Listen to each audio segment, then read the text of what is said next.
I stepped out of my beat-up Honda into a world that felt like stepping through a magazine cover. Crystal chandeliers glittered through floor-to-ceiling windows, casting rainbows across the marble driveway.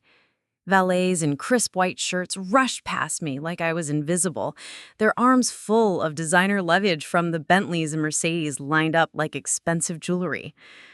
Before we jump back in, tell us where you're tuning in from. And if this story touches you, make sure you're subscribed because tomorrow I've saved something extra special for you.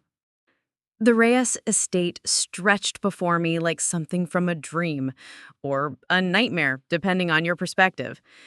Manicured gardens rolled toward distant hills dotted with olive trees that caught the afternoon sun like scattered coins.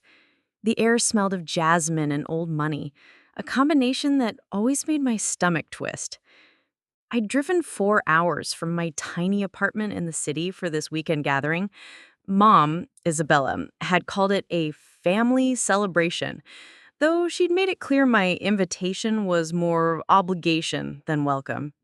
Ella, darling, the voice cut through the evening air like silk wrapped around a blade. Vanessa.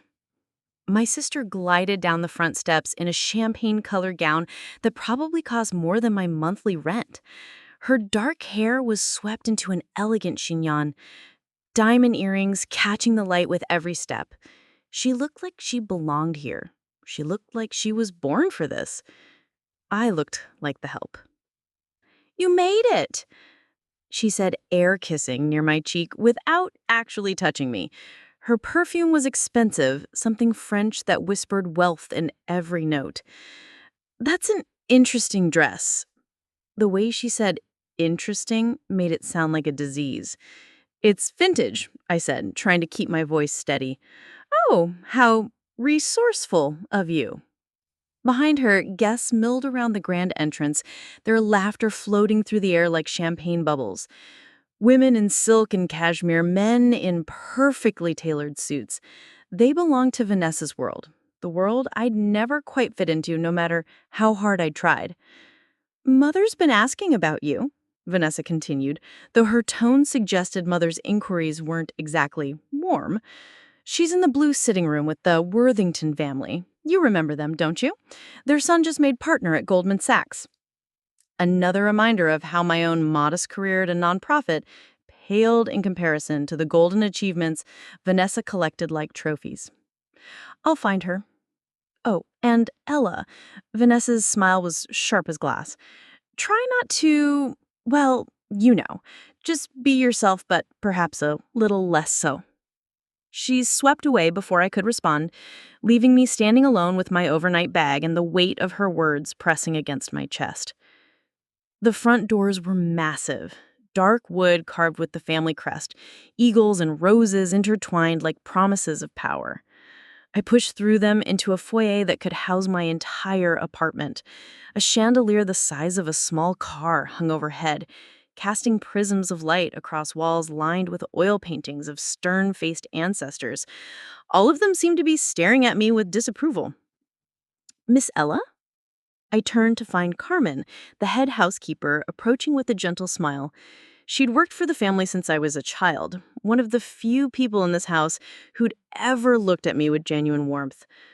"Carmen," I breathed, relief flooding through me. "It's good to see you." "And you, Mija, you look beautiful." She took my bag despite my protests. "Your grandfather has been asking about you all afternoon. He's in the library." My heart lifted for the first time since I'd arrived. Don Mateo, the one person in this family who'd never made me feel like I needed to apologize for existing. I found him in his usual spot, a leather armchair by the massive fireplace, a book balanced on his lap. At 85, he was frailer than I remembered from my last visit 6 months ago. His hands, once strong enough to build an empire from nothing, trembled slightly as he turned the page. But when he saw me, his eyes lit up like he'd been given the greatest gift in the world. "Ella, mi amor," he said, setting his book aside and opening his arms. I rushed to him, careful not to squeeze too tightly when I hugged him. He smelled of old leather and the mint tea he'd always preferred, like safety. like home. "You came," he whispered into my hair.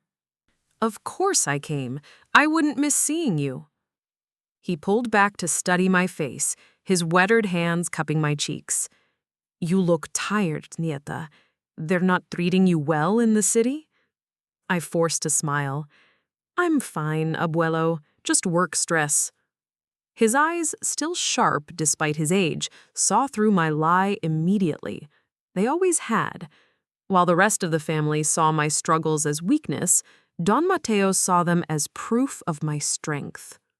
"Your mother tells me you've been promoted," he said, settling back in his chair but keeping hold of my hand. "Assistant director," I confirmed. "It's not much, but nothing. You're helping people, building something meaningful. That matters more than all the money in their bank accounts combined." Through the library's tall windows, I could see more guests arriving. Vanessa held court on the terrace, surrounded by admirers who hung on her every word. She threw her head back and laughed at something someone said, the sound carrying across the grounds like music. "She's beautiful," I said without thinking. Don Mateo followed my gaze, and his expression hardened slightly. "Beauty fades, mija.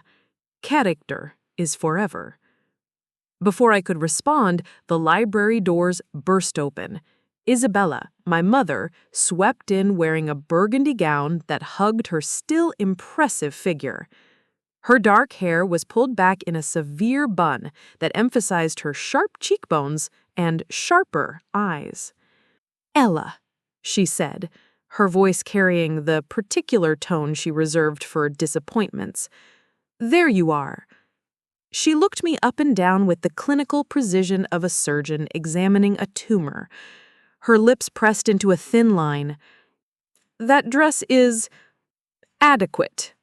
Though I don't know why you insist on shopping at those little vintage stores. Vanessa's stylist could have found you something more appropriate." "I like this dress," I said quietly. "Of course you do." She turned to Don Mateo without acknowledging his presence properly. "Papa, the Worthingtons are asking to meet you. You know how important their connections are to the business." Don Mateo's grip on my hand tightened, almost imperceptibly. "In a moment, Isabella. I'm catching up with my granddaughter." The way he emphasized granddaughter made something flicker across Isabella's face, too quick to interpret, but sharp enough to cut. "Of course," she said, though her smile looked like it was carved from ice. "Don't keep them waiting too long. First impressions matter, and we want to present our best face."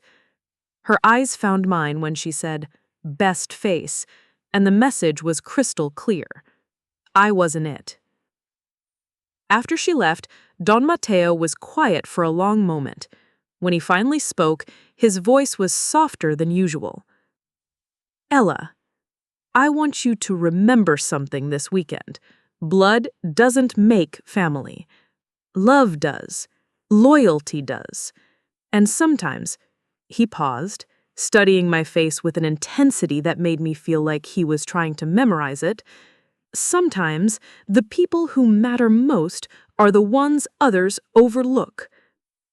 I squeezed his hand, not understanding why his words felt like both a promise and a warning.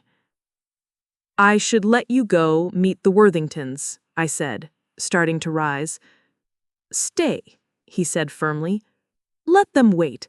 I'd rather spend my time with someone who's here because she loves me, not because she wants something from me." Outside, the sun was setting, painting the sky in shades of gold and crimson.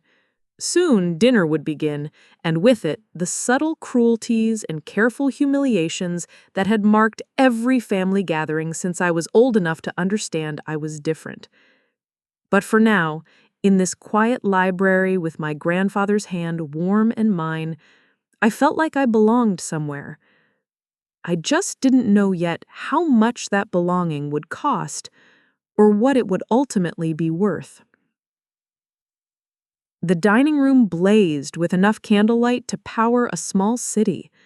3 crystal chandeliers hung over a table that could seat 30, each place setting worth more than most people's cars. Fresh orchids and white roses cascaded from gold centerpieces, their perfume mixing with the scent of expensive wine and power. I found my assigned seat, at the very end of the table. Naturally. While Vanessa held court at Isabella's right hand, surrounded by the Worthingtons and other society luminaries, I was sandwiched between Great Aunt Esperanza, who'd gone deaf 20 years ago and refused to admit it, and Cousin Miguel's teenage son, who spent the entire evening staring at his phone. "Isn't this marvelous?" Isabella's voice carried across the table like a bell, perfectly pitched to ensure everyone heard her. "Vanessa's just been telling the Worthingtons about her new position at the ambassador's office. Such important work, representing our family's interests abroad." Polite murmurs of approval rippled around the table. Vanessa smiled modestly, though I caught the way she glanced toward me to ensure I was watching her moment of triumph. "And what exactly will you be doing there, dear?" asked Mrs. Worthington, a woman whose pearls were probably worth more than my yearly salary.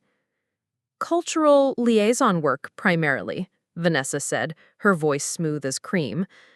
"Building bridges between international business communities. It's challenging work, but someone has to maintain the family's reputation on the global stage." More approving nods, more praise, more reminders that Vanessa was everything a Reyes should be: polished, connected, destined for greatness. "How wonderful to see young people taking on such responsibility," Mr. Worthington chimed in. "Your family must be so proud." Isabella's smile could have powered the chandeliers. "We certainly are. Vanessa has always been exceptional. From the time she was small, we knew she was destined for something special." I focused on my soup. Butternut squash with truffle oil, probably costing more per spoonful than I spent on lunch most days. The silver spoon was heavy in my hand, engraved with the family crest that felt more like a brand than a birthright. "And Ella," Mrs. Worthington said suddenly, her voice carrying the particular tone people use when they remember they're supposed to include the odd one out. "What are you doing these days?" The table fell silent, except for the gentle clink of silverware against china. I could feel 20 pairs of eyes turning toward me, some curious, others merely polite, a few distinctly uncomfortable. "I work for a nonprofit," I said, keeping my voice steady. "We help underprivileged families access legal resources." "Oh," Mrs. Worthington said, the single syllable loaded with the kind of pity rich people reserve for those they consider tragically misguided. "How noble of you." Noble? The way she said it made it sound like a disease. "It's important work," I said quietly.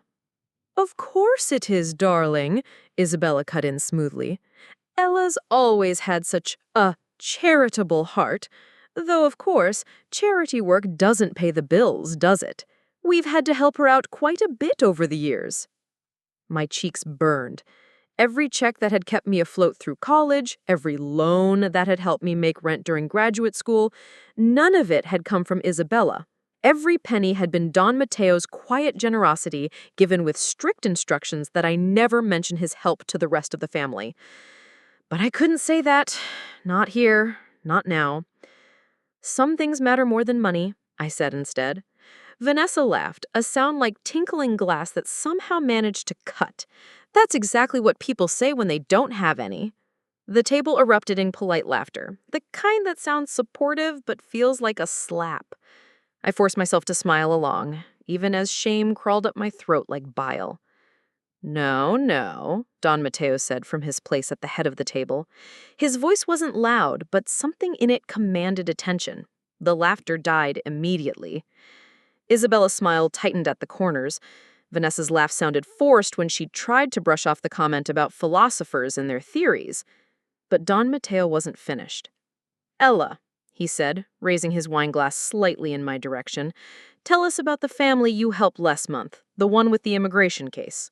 My heart stopped. I had mentioned that case to him during one of our weekly phone calls. never expecting him to remember it, let alone bring it up here. It wasn't, we have a whole team. Nonsense. Carmen told me you worked 3 straight weekends to prepare their documentation. Pro bono, wasn't it? All eyes were on me again. But this time, the quality of attention felt different. Some faces showed genuine interest. Others, Isabella's, Vanessa's, looked distinctly uncomfortable. The Morales family, I said softly. They were facing deportation, even though they've been here legally for 15 years. There was an error in their paperwork that threatened to separate them from their American-born children. And, Don Mateo prompted gently, we got it sorted out. They're safe now. Their kids get to stay in the only home they've ever known. You kept a family together, Don Mateo said, and the pride in his voice was unmistakable. That's the kind of legacy that matters. Mrs. Worthington made an approving sound. How wonderful. Though surely the parents should have been more careful with their paperwork in the first place. The comment landed like a stone in still water. I felt my jaw tighten. They did everything right, I said, my voice harder than I had intended. The error was made by an immigration officer who transposed a date. It could happen to anyone. Of course, dear, Mrs. Worthington said quickly, clearly sensing she'd stepped into sensitive territory. I didn't mean to suggest. Mother, Vanessa cut in, her voice bright with false enthusiasm, didn't you mention that the Henderson's daughter just got engaged to that investment banker, the one with the house in the Hamptons? And just like that, the conversation pivoted away from me and back to the safe territory of wealth, connections, and social climbing. I might as well have been invisible again. The rest of dinner passed in a blur of small talk and smaller kindnesses. Compliments flowed toward Vanessa like water toward a drain. Her dress, her hair, her laugh, her prospects, everything about her was dissected and praised by the assembled company. Meanwhile, I focused on eating without drawing attention to myself, speaking only when directly addressed, smiling at jokes I didn't find funny. But I wasn't the only one watching the performance. Don Mateo sat quietly at the head of the table, his sharp eyes moving from face to face with the precision of a surgeon. He said little, but I could see him cataloging every slight, every casual cruelty, every moment when his family's true nature showed itself. When Isabella launched into a story about Vanessa's recent meeting with a diplomat's wife, a story that somehow managed to include 3 name drops and 2 references to exclusive social events, I saw Don Mateo's jaw tighten almost imperceptibly. When Vanessa made another joke at my expense, something about how admirable it was that I was following my passion instead of pursuing practical success, I caught Don Mateo's knuckles whitening around his wineglass. And when the conversation turned to weekend plans, yachts and country clubs and charity galas that raised money for causes they didn't understand, I saw something shift in his expression, something that looked almost like disgust. As the evening wound down and guests began to drift toward the terrace for after-dinner drinks, Don Mateo caught my arm as I started to rise from the table. "Walk with me," he said quietly. We slipped out through the French doors into the garden, where the night air was cool and sweet with the scent of night-blooming jasmine. The terrace behind us glowed with warm light and the soft hum of conversation. But out here, surrounded by shadows and starlight, it felt like we were in a different world entirely. "How do you stand it?" he asked suddenly. The question caught me off guard. Stand what? Them. The way they treat you. The way they talk to you like some kind of charity case. I was quiet for a moment, surprised by the anger in his voice. Don Mateo was usually so controlled, so diplomatic in his assessments of family dynamics. "They're not wrong," I said finally. I am different from them. I don't fit into their world. Because you have integrity, he said fiercely. Because you care about something beyond your own reflection in other people's eyes. He stopped walking and turned to face me, his hands gripping my shoulders with surprising strength. Ella, I need you to promise me something. Anything. Tomorrow, when the family gathers for the will reading, remember what I told you in the library. Blood doesn't make family. Love does. Loyalty does. Will reading. The words hit me like cold water. Abuelo, you don't need to worry about... you're going to be around for... Promise me, he said again, his voice urgent. Promise me you'll remember that the people who truly matter are often the ones others overlook. I stared into his eyes, seeing something there I couldn't quite name. Determination, yes, but also something that looked almost like anticipation? I promise, I said, though I didn't understand what I was promising. He smiled then, and some of the tension left his shoulders. Good girl. Now, let's get you back inside before Isabella starts wondering where you've gone. Though knowing her, she probably hasn't noticed you left. As we walked back toward the house, I caught sight of Vanessa through the terrace doors. She was holding court again, this time regaling a group of admirers with what looked like a very animated story. Her hands moved gracefully as she spoke, diamond bracelets catching the light like captured stars. She looked like a queen already, like someone born to inherit kingdoms. And tomorrow, when Don Mateo's will was read, everyone expected her to claim her throne officially. Everyone except, apparently, Don Mateo himself. But I didn't understand that yet. I wouldn't understand it until the lawyer opened his leather portfolio and spoke the words that would change everything. All I knew as we rejoined the party, and I faded back into my familiar role as the invisible granddaughter, was that something was coming. Something that would make Vanessa's face go white and turn my world upside down forever. The next morning broke soft and golden over the estate, but the air inside the house crackled with a different kind of energy. Anticipation, greed disguised as concern, the kind of electric tension that comes when vultures smell blood in the water. I found myself in the breakfast room earlier than most, picking at fresh fruit and trying to ignore the knot in my stomach. Through the tall windows, I could see the ground staff preparing the great hall for what everyone was calling the gathering, though we all knew what it really was, the will reading. Carmen refilled my coffee cup without being asked, her movements quiet and efficient. She'd been watching me with something that looked like worry all morning, though I couldn't imagine why. "You didn't sleep well, mija," she said softly, not quite a question. "Just restless," I replied, though that was only part of it. Don Mateo's words from the night before kept echoing in my mind. The urgency in his voice when he'd made me promise to remember something about being overlooked. The strange light in his eyes that had looked almost like he knew something the rest of us didn't. "Miss Ella?" I looked up to find James, Don Mateo's longtime chauffeur, standing in the doorway. His usually impassive face showed the barest hint of something. Nervousness? Excitement? "Your grandfather would like to see you in the library before the others wake up."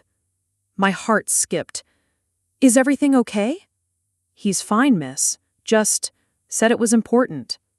I found Don Mateo exactly where I'd left him the day before, in his leather chair by the fireplace, though this morning he was dressed more formally than usual.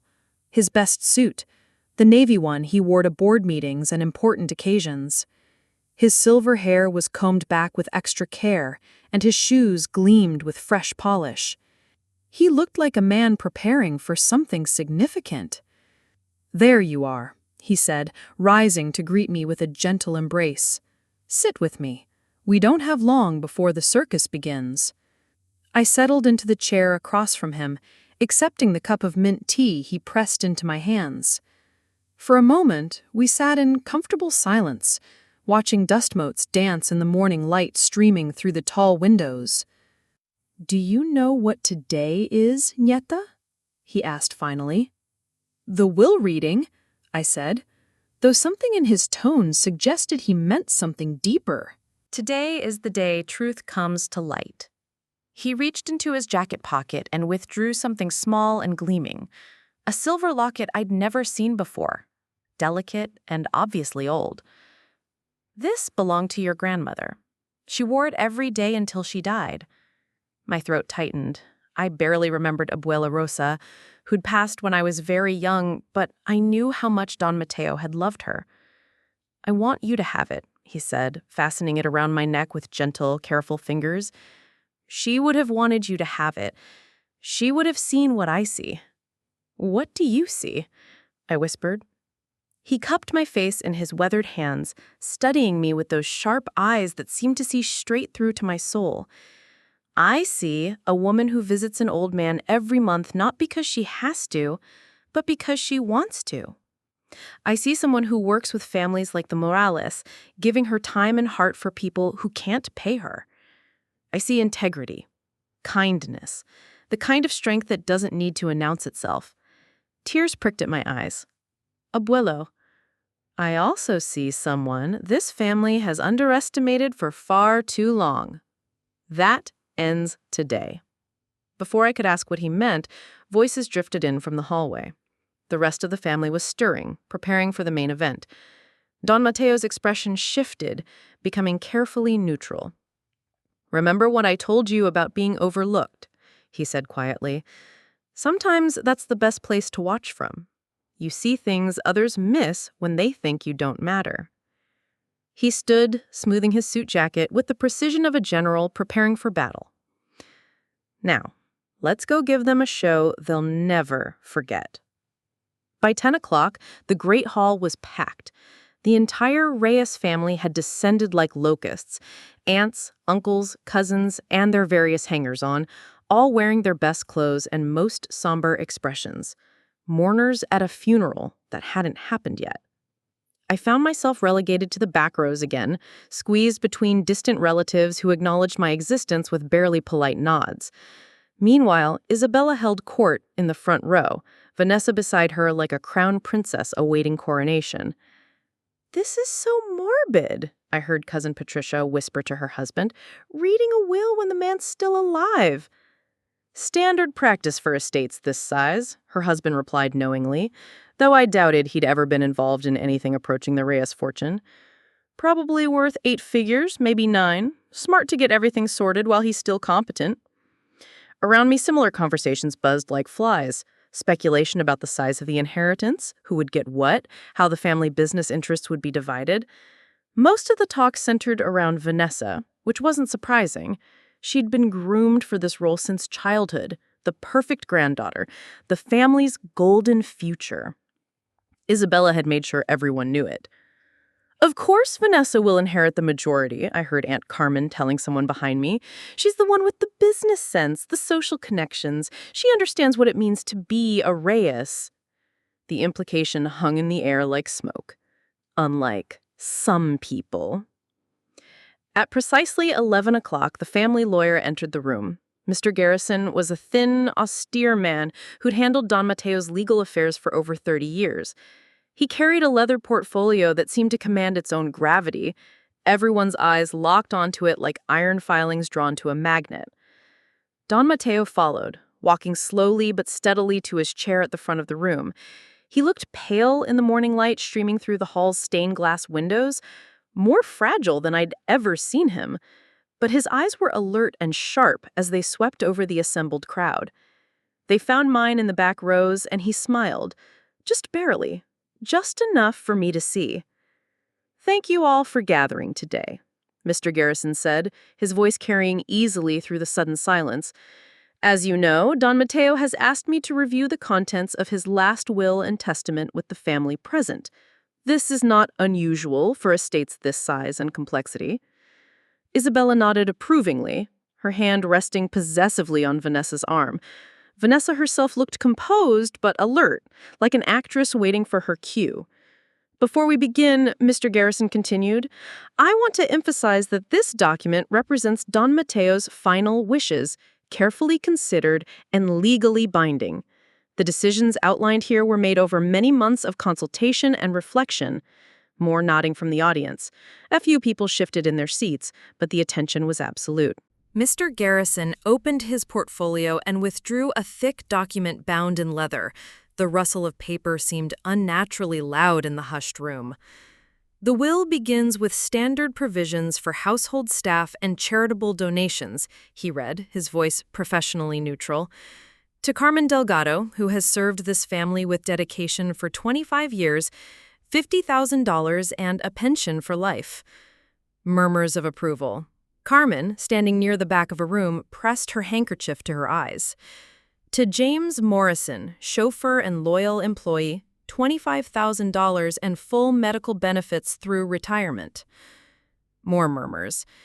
The crowd was getting warmed up, like an audience at a play watching the supporting characters take their bows before the real drama began.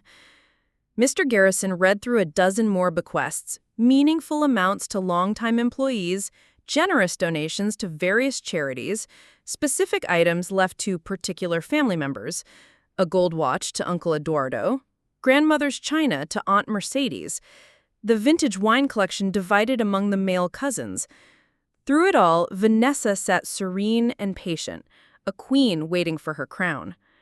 Isabella's smile grew more pronounced with each bequest that wasn't the main inheritance. Every gift to someone else meant more left in the pot for her daughter. Finally, Mr. Garrison reached the document's final pages. The room's energy shifted, becoming sharp and focused. This was the moment they had all been waiting for. Now we come to the disposition of the primary estate, Mr. Garrison said, his voice carrying a weight that made everyone lean forward slightly, including the main house, grounds, business interests, investment portfolio, and related assets. The silence was so complete I could hear my own heartbeat. The language here is quite specific, Mr. Garrison continued, glancing briefly at Don Mateo, who nodded almost imperceptibly. I'll read it exactly as written. He cleared his throat. To my real granddaughter.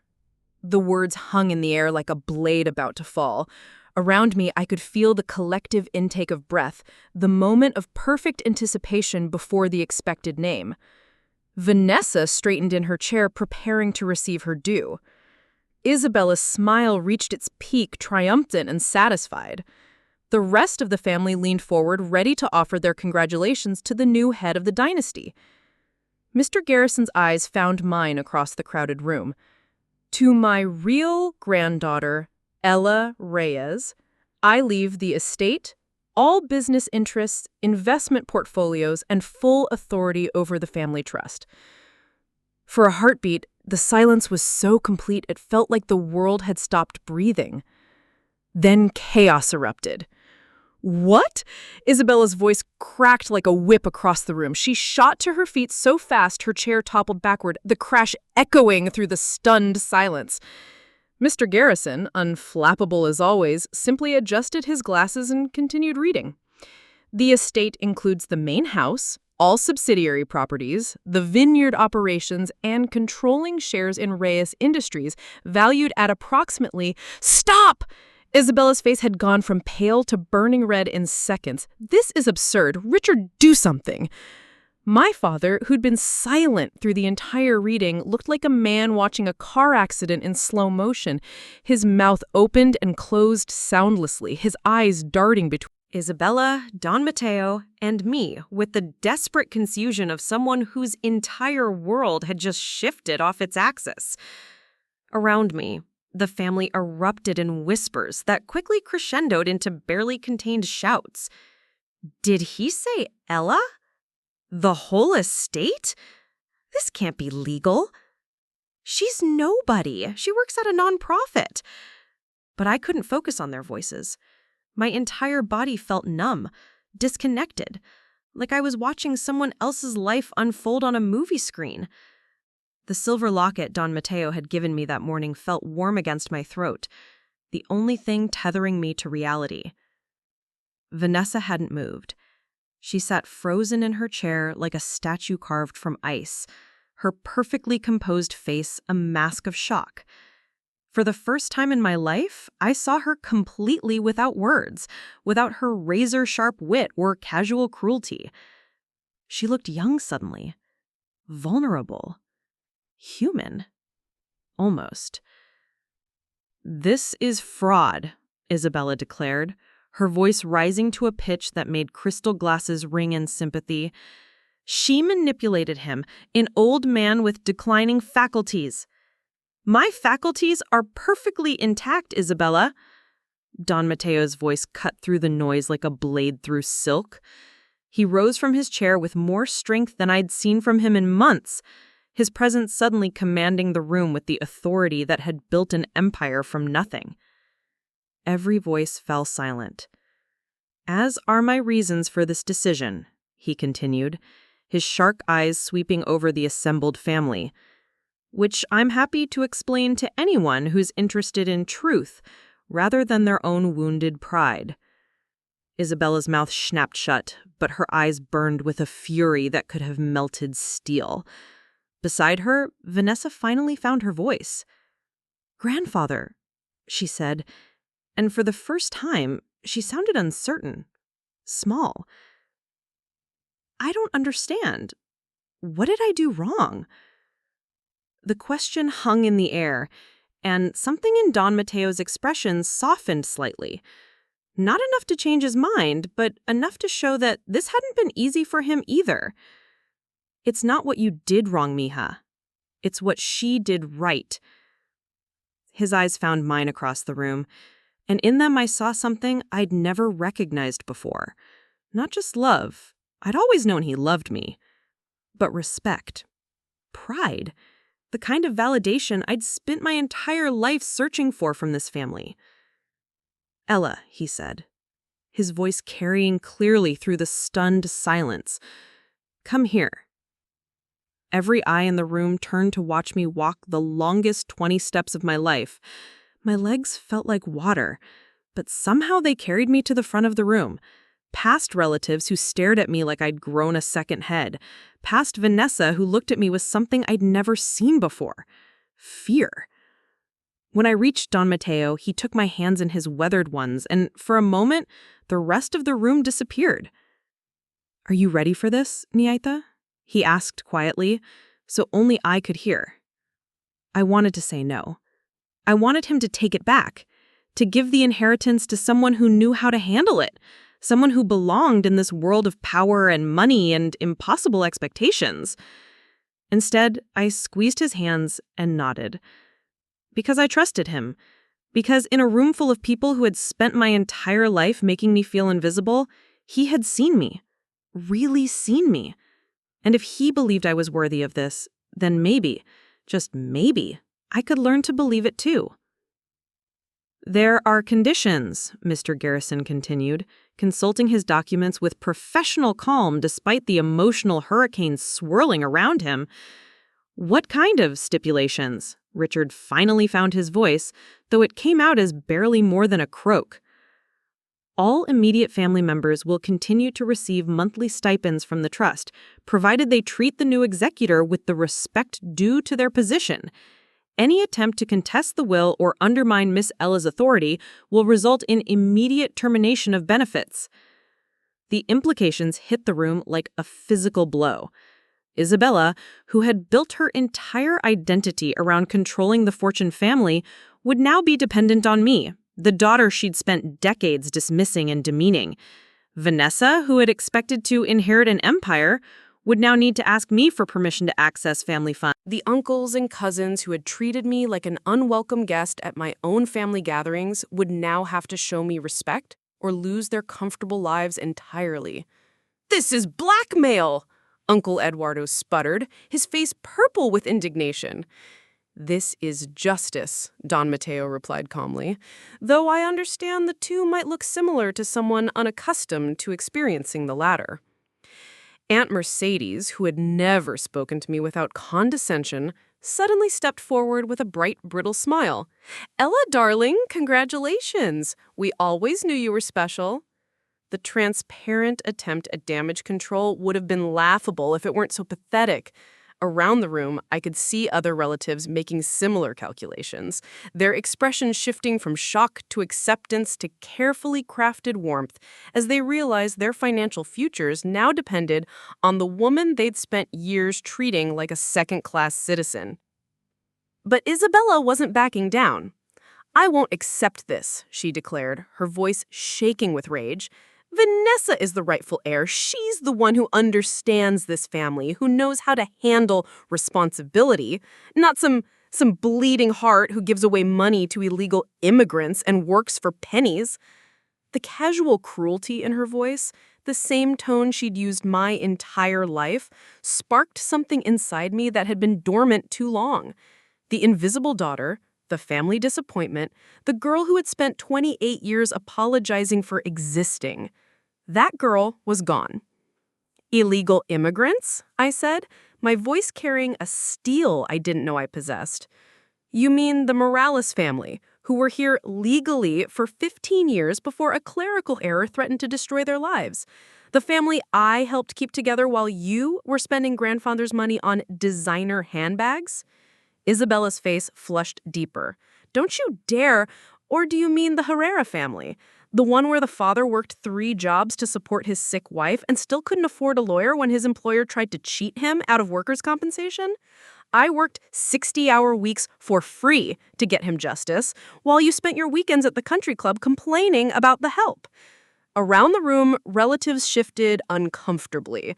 Some because they were hearing about my work for the first time, others because they recognized the fire in my voice and realized that the meek, overlooked Ella was gone forever.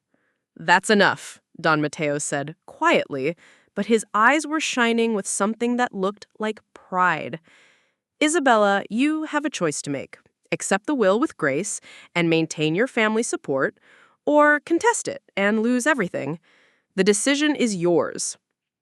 Isabella looked around the room desperately, seeking allies who were suddenly very interested in studying their shoes.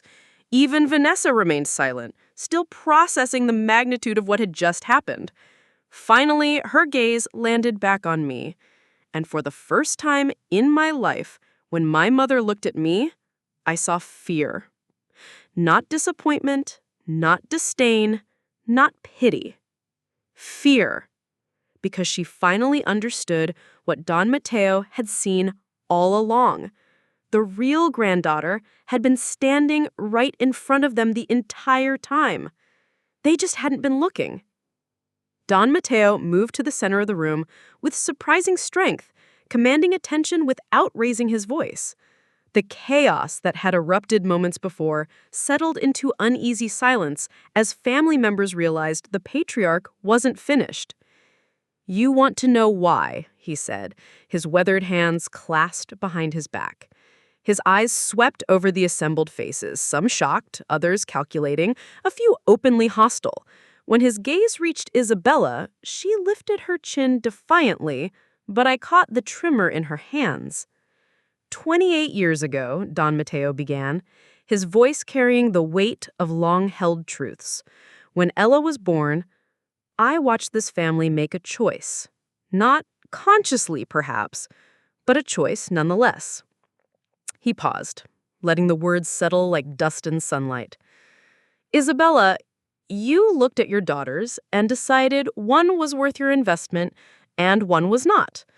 Vanessa was beautiful, charming, socially gifted, easy to mold into what you wanted the family to represent. Ella was different, quieter, more thoughtful. She asked uncomfortable questions and cried when she saw injustice. Isabella's face had gone rigid. That's not—" "Let me finish." The steel in his voice stopped her cold. "You saw weakness where I saw compassion. You saw defiance where I saw integrity. And slowly, systematically, you began to erase her from this family story." Around the room, relatives fidgeted uncomfortably. Some looked genuinely surprised, as if seeing family dynamics clearly for the first time. Others wore the carefully blank expressions of people who had participated in cruelties they now regretted.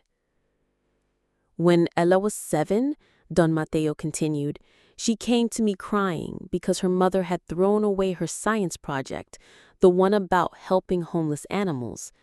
Isabella said it was inappropriate for a young lady of breeding to concern herself with such things.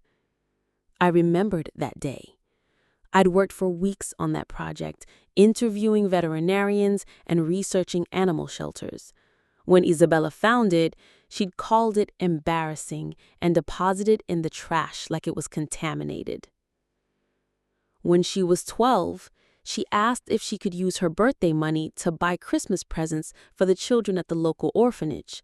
Isabella forbade it, saying it would make the family look like bleeding hearts to their social circle. The memory hit like a physical blow. I'd forgotten how much that had hurt. Not just the refusal, but the contempt in Isabella's voice when she'd explained that charity begins at home and our home is perfectly fine. When she was 16 and wanted to volunteer at the food bank, you told her she was too young to understand real problems and signed her up for cotillion instead. I could feel Vanessa's eyes on me, her perfect composure finally cracking as she heard story after story of the sisters she thought she knew. And when she graduated summa cum laude from law school and chose to work in public service instead of corporate law, you told everyone she was going through a phase and would come to her senses eventually. Don Mateo's voice grew stronger with each revelation. 28 years of suppressed anger finally finding its voice. But I was watching. I saw every kindness this family dismissed, every sacrifice they ignored, every moment of courage they punished. He turned to face me directly, and the love in his eyes was so pure, it took my breath away. When Ella was 22 and barely making rent, she still sent me birthday cards she made by hand because she couldn't afford store-bought ones. When I had pneumonia 2 years ago and the rest of you were too busy to visit, she took vacation days she couldn't spare to sit with me in the hospital. Isabella's face had gone ashen. Around the room, other family members looked anywhere but at Don Mateo or me. When the Morales family needed help, she worked 80-hour weeks for free because she couldn't bear the thought of children being separated from their parents. When Mrs. Chen down the street needed someone to translate legal documents, Ella spent her Sundays learning basic Mandarin so she could help. His voice broke slightly on the next words. And when I told her last month that I'd been thinking about updating my will, she begged me not to leave her anything, said she didn't need money to feel loved by me, and she was afraid it would cause problems with the family. The silence in the room was absolute. Even Isabella had stopped protesting, her face a mask of shock and something that might have been shame. That, my dear family, is why Ella is my real granddaughter. Not because of blood, we all share that, but because she embodies everything this family was meant to stand for before we got lost in appearances and social climbing. He walked slowly to Vanessa, who had been silent throughout his speech. When he reached her, he placed a gentle hand on her shoulder. Mija, you are beautiful and talented and capable of great things.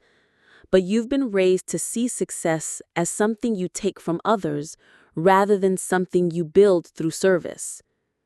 You've learned to measure your worth by how much better you are than those around you. Ella measures her worth by how much she can help others. She's never asked what this family could do for her, only what she could do for others. That's the legacy I want to leave behind. Don Mateo returned to the center of the room, his presence filling the space like a force of nature. So yes, Isabella, I've left everything to Ella. Not because she's perfect, but because she's good. Not because she needs it, but because she'll use it wisely. Not because she asked for it, but because she earned it through 28 years of grace under pressure. Uncle Eduardo, clearly desperate to salvage something from the wreckage, stepped forward with an ingratiating smile.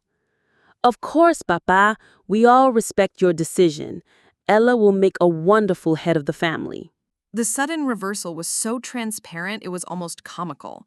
Around the room, other relatives nodded eagerly, their previous shock transforming into calculated acceptance as they remembered their own financial stakes in staying on the new heir's good side.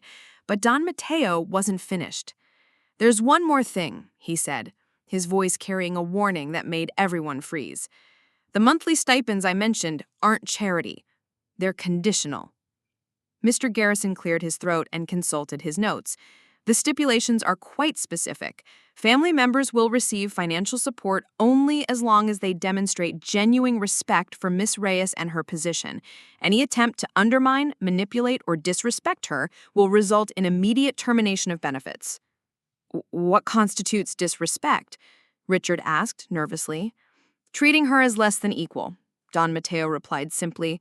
"Speaking to her with condescension, dismissing her decisions, making jokes at her expense. Essentially, any behavior this family has considered normal for the past 28 years. The implications were staggering. Isabella, who had made a career of subtle cruelty and public humiliation, would have to completely change her behavior or lose everything. Vanessa, who had built her identity on being superior to her sister, would have to genuinely respect the woman she'd spent years tormenting. The relatives who had treated me as an afterthought would now need to treat me as the head of the family. "This is manipulation," Isabella said desperately, though her voice lacked its earlier fire. "You're forcing us to pretend. I'm forcing you to be decent human beings," Don Mateo cut her off. "If that feels like pretending, perhaps you should examine why." He walked to where I stood, still feeling like I was living someone else's life, and took my hands in his. "The choice is yours now, Niga. You can accept this responsibility and try to heal this family, or you can walk away and let them face the consequences of their choices. Either decision would be justified." I looked out at the faces surrounding me, some hopeful, others calculating, a few still openly resentful. My mother, rigid with fury and fear, my sister, tears finally spilling over her perfectly contoured cheeks, my father looking older than I'd ever seen him. For 28 years, I dreamed of a moment like this, a moment when they would finally see me, acknowledge me, treat me as worthy of their respect. Now that it was here, I felt none of the triumph I'd expected. Only sadness for all the years we'd wasted, and a tiny, fragile hope that maybe, just maybe, it wasn't too late to become the family we should have been all along. But first, I had to decide if I was strong enough to try, and if they were worth the effort. I stood in the center of that ornate room, feeling the weight of 28 years of dismissal transforming into something entirely new. Power, responsibility, the terrifying freedom to choose who I wanted to become now that I was no longer invisible. The silence stretched like a held breath while everyone waited for my response to Don Mateo's offer. Walk away from the family that never valued me, or stay and try to build something better from the ashes of what we'd been. "I need a moment," I said finally, my voice steadier than I felt. "Alone." Don Mateo nodded, understanding flickering in his eyes. "Take all the time you need, Nika. This is your decision to make." I walked toward the French doors leading to the terrace, aware of every eye following my movement. The weight of their attention felt different now. Not the dismissive glances I was used to, but the focused scrutiny reserved for people who mattered. Outside, the afternoon sun painted the gardens in shades of gold and amber, the same view I'd admired yesterday while feeling like a stranger in my own family's home. Now, those gardens belonged to me. The house behind me, the vineyard stretching toward distant hills, the weight of decisions that would affect dozens of lives, all mine. The responsibility should have terrified me. Instead, I felt something I'd never experienced in this place before: calm. Through the glass doors, I could see the family in heated discussion, Isabella gesticulating wildly while Richard tried to calm her, Vanessa sitting alone, staring at her hands, relatives clustered in small groups, probably calculating how to position themselves in this new reality. The sound of footsteps made me turn. Vanessa had followed me outside, her usual confident stride replaced by something hesitant, uncertain. "Can we talk?" she asked, and for the first time in years, there was no condescension in her voice, no casual cruelty, just exhaustion and something that might have been fear. I nodded, moving to the stone balustrade that overlooked the rose garden. Vanessa joined me, keeping careful distance, as if she wasn't sure what the rules were anymore. "I never hated you," she said suddenly, the words tumbling out in a rush. "I know it seems like I did, but I didn't. I didn't understand why you had to be so difficult all the time." I turned to study her face, seeing something I'd never noticed before. Behind the perfectly applied makeup and practiced poise, she looked lost. Difficult how? She struggled with the words, her usual eloquence deserting her. "You cared about things. People who weren't like us. Problems that weren't our problems. It made Mother angry, and when Mother was angry, everyone suffered." "So you made me suffer instead?" Vanessa flinched at the truth in my words. "It was easier. You were stronger than I was. You could take it and still keep being yourself. I couldn't stand up to Mother like that. I needed her approval too much." The admission hung between us, raw and honest in a way our conversations had never been. "Do you know what it's like to be the perfect daughter? To know that love is conditional on maintaining an impossible standard. Every achievement, every social success, every compliment, it all felt borrowed, like it could be taken away the moment I disappointed her." I wanted to feel vindicated by her confession, but instead I felt something unexpected: pity. While I'd been fighting for scraps of recognition, Vanessa had been drowning in expectations I'd never fully understood. "You still had choices," I said quietly. "You could have been kind." "I could have," she agreed, tears finally breaking free despite her careful makeup. "I should have. I was so afraid of becoming you, overlooked, dismissed, forgotten, that I became something worse." Before I could respond, the terrace doors opened again. Isabella stepped outside, her spine rigid with fury barely held in check. "This is ridiculous," she announced, as if our family trauma was simply a logistical problem to be solved. "You can't seriously be considering accepting this mockery." I turned to face her, feeling that familiar twist of anxiety in my stomach that her disapproval always triggered. But this time, something was different. The fear was still there, but underneath it was something stronger. Certainty. "Actually, I am considering it. The question is whether you can consider treating me with respect." Isabella's face flushed red. "Respect? You've done nothing to earn respect. A few years of playing savior to immigrants and criminals doesn't make you qualified to run a family empire." The casual cruelty in her voice, the same dismissive tone she'd used my entire life, crystallized my decision in an instant. I was free. "You're right," I said, my voice carrying a strength I'd never heard from myself before. "I haven't earned your respect, but I've earned grandfather's. And as of today, his opinion is the only one that matters." I walked back toward the terrace doors, then paused and looked over my shoulder. "I accept the inheritance. All of it. The inheritance, the responsibility, and the conditions that come with it. And Isabella," I let her name hang in the air for a moment, If you can't find a way to treat me with basic human dignity, you'll discover exactly how little I need your approval to build the life I want." The look of shock on her face was worth 28 years of dismissal. Inside, the family was still clustered in their nervous groups, conversations stopping abruptly when I entered. Don Mateo looked up from his chair with hope and pride shining in his eyes. "I accept," I announced to the room, "all of it. The inheritance, the responsibility, and the conditions that come with it." Relief and calculation wore across various faces. Uncle Eduardo stepped forward with his practice smile. "Of course, Ella! We're all so proud of—" "No, we're not doing this dance where everyone pretends the past 28 years didn't happen. I know exactly who supported me and who didn't, who showed kindness and who chose cruelty. That doesn't disappear because circumstances have changed." I walked to the center of the room, addressing them all. "I'm not interested in false flattery or convenient friendships. If you want to be part of this family going forward, you'll treat me with genuine respect. Not because you have to, but because you choose to. Not because I'm useful to you now, but because it's the right thing to do."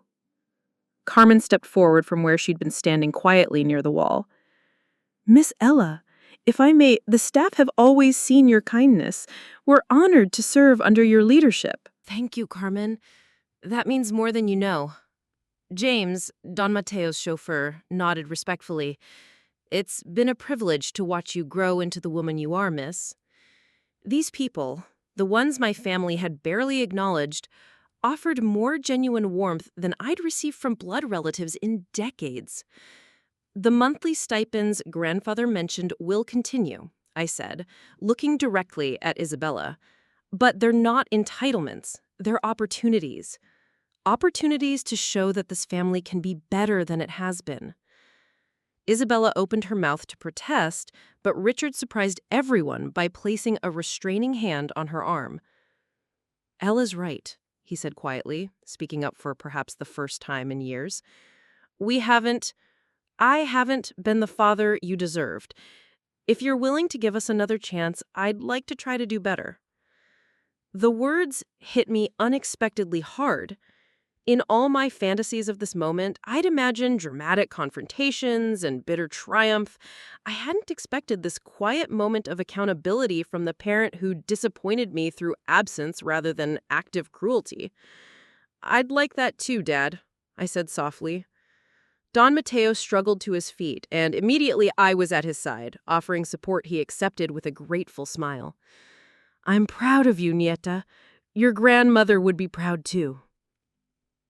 As the family began to disperse, some genuinely thoughtful, others clearly calculating their next moves, I found myself standing in the same spot where I'd felt so invisible just days before. But everything had changed. The overlooked granddaughter was gone, replaced by a woman who finally understood her own worth. The inheritance wasn't just money and property. It was permission to stop apologizing for existing. Permission to demand the respect I'd always deserved but never thought I could claim. Looking out over the estate that was now mine, I touched the silver locket Don Mateo had given me that morning. Inside, I knew, was a picture of Grandmother Rosa, a woman I barely remembered, but who had apparently seen something in me worth honoring. Tomorrow, there would be lawyers and accountants and 1,000 decisions about how to use this unexpected power. There would be family members testing boundaries and others genuinely trying to change. But tonight, for the first time in my life, I was exactly where I belonged. And everyone, finally, could see it. 3 days after the will reading, the phone calls started. Isabella first, her voice tight with barely controlled rage. "This is temporary insanity, Ella. You can't possibly think you're qualified to manage the estate. Sign everything back to Vanessa and we'll pretend this never happened." I hung up. Uncle Eduardo came next, his tone slick with false warmth. "Perhaps we could discuss a more equitable arrangement. A family should stick together after all." Click. Then the relatives started showing up unannounced. Aunt Mercedes with homemade cookies and sudden interest in my wonderful work with those poor families. Cousin Patricia asking if I needed help organizing things, while her eyes cataloged the valuable artwork in the foyer. Carmen watched it all with knowing eyes as she served tea to visitors who'd never acknowledged her existence before. She's clearing away untouched refreshments after another transparent attempt at manipulation. She murmurs, they're circling like vultures. The real test came Thursday morning when Isabella arrived with a team of lawyers declaring she was protecting the family's interests by contesting the will. I met them in the library, Don Mateo's sanctuary, where his presence still lingered in every leather-bound book and familiar scent of mint tea. I met them in the library. "This won't work," I said calmly, not rising from grandfather's chair. "The will is ironclad, and every attempt to undermine me just proves his point about your character." Isabella's composure finally cracked. "You vindictive little mother!" Vanessa's voice cut through the tension like a blade. She stood in the doorway, looking older than her 30 years. "Stop, please. This is exactly what he was talking about." For the first time since childhood, Isabella looked genuinely surprised by her golden daughter's defiance. "We lost, Mother. We lost because we deserved to lose. I'm tired of pretending we didn't." The lawyers shifted uncomfortably as mother and daughter stared at each other across a chasm that had opened the moment my name was called from that will. Outside, the afternoon sun painted everything in gold, including the future that was finally, undeniably, mine. 2 weeks later, I called my first family meeting as head of the Reyes estate. The same great hall where my world had changed forever now felt different. Smaller somehow, less intimidating. The portraits of stern ancestors seemed less judgmental, more curious about what would happen next. Not everyone came. Some cousins had already made their choice, deciding their pride was worth more than their monthly stipends. Uncle Eduardo sent regrets from his suddenly urgent business trip to Europe. But Vanessa was there, sitting quietly in the middle row. Dad showed up early and helped Carmen arrange chairs, a small gesture that meant everything. Even Isabella came, though she sat rigid in the back corner like she was attending her own funeral. "I want to talk about what this family is going to become," I began, my voice carrying clearly through the room. Not what it was, but what it could be. I outlined my vision. The Reyes Foundation, focusing on legal aid for immigrant families, scholarships for first-generation college students, support for small business owners who couldn't access traditional funding. The money grandfather built won't just preserve our comfort anymore, it's going to change lives. Cousin Maria raised her hand hesitantly. "What about family traditions? The annual gala? The charity board positions?" "We'll keep what serves a real purpose. The rest was just performance." After the meeting, Vanessa approached me with something I'd never seen on her face before, genuine curiosity. "That immigration idea," she said carefully, "would you need someone with international connections, someone who understands diplomatic protocols?" I studied her face, looking for the manipulation I'd grown to expect. Instead, I saw something that looked like hope. "Maybe. If that someone was serious about doing the work instead of just collecting credit for it." She nodded slowly. "I'd like to try. I'd like to try being useful instead of just decorative." For the first time in 28 years, I saw my sister instead of my tormentor.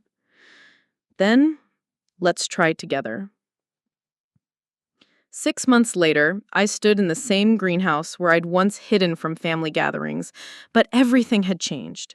The space was alive now, not just with the orchids and roses Don Mateo had loved, but with purpose. The Morales family's youngest daughter was learning to tend seedlings here, part of a youth program that taught life skills alongside environmental stewardship. "Miss Ella," Sophia, age 10, held up a tiny sprout with reverent hands. "Is this one ready for the big garden?" "What do you think?" I asked, crouching beside her. She examined the delicate stem with the serious concentration of a surgeon. It's stronger than it looks, like you said people can be. Smart kid. Through the glass walls, I could see the estate transforming.